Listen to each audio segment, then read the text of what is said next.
ఈ క్వశ్చన్ నేను నిన్ను అడుగుతున్నా, ఒక ఇన్ఫ్లుయెన్సర్ ఫోటో వేసి ఈ అమ్మాయి వీడియో టెలిగ్రామ్ ఉందంటే పోయి జాయిన్ అయిపోతావా? లేకపోతే దెబ్బ వీడియోస్ కొన్ని క్లిప్స్ వేసి ఫుల్ వీడియో టెలిగ్రామ్ ఉందంటే పోయి జాయిన్ అయిపోతావా? నాకు తెలియకడుగుతా, బ్రౌజర్లో పోయి ఎతికేంత టైం కూడా లేదా బ్రో నీకు? ఫస్ట్ థింగ్, ఈ ఛానల్ యొక్క అడ్మిన్ డీటెయిల్స్ నీకు ఒక్కడు కూడా తెలియదు, జీరో ఇన్ఫర్మేషన్. వాడు ఎవడో తెలియదు, వాని ఊరు తెలియదు, వాని పేరు తెలియదు. వీళ్ళకి తెలిసిందల్లా ఒకటే, ఎంత ఫాస్ట్ అయితే అంత ఫాస్ట్గా మందిని దోయాలి. టెలిగ్రామ్ ఛానల్లో 1,00,000 2 లక్షల మందిని చేయాలి. అప్పుడు కానీ స్కామ్ చేసి అప్పుడు కానీ డబ్బులు వస్తాయి. మెయిన్గా టెలిగ్రామ్లో 3 రకాల స్కామ్లు జరుగుతాయి. Scam number 1 fishing scam. మెయిన్గా దెబ్బ వీడియోలు చూసే వాళ్ళకి వస్తుంది. నువ్వు వీడియో ప్లే చేస్తే అది ఎందులోకి పోయి ఏదో లింక్ ఓపెన్ అవుతుంది.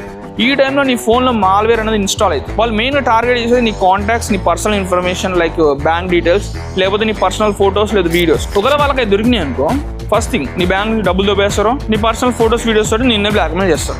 అందుకని ఇలాంటి టెలిగ్రామ్ ఛానల్స్ అసలు జాయిన్ కాకుండా, ఒకవేళ జాయిన్ అయితే ఎమ్మటే ఎగ్జిట్ కానీ. ఇక నీకు బ్రౌజర్లో పోయి ఎత్తుకున్నంత టైం కూడా లేదంటే నేనేం చేయలేను. అండ్ స్కామ్ నెంబర్ 2, 3 నేను పాటలో చెప్తా. ఇలాంటి జెన్యూన్ కంటెంట్ కోసం నా పేజ్ని ఫాలో కండి అండ్ నా యూట్యూబ్ ఛానల్ కూడా సబ్స్క్రైబ్ చేసుకోండి.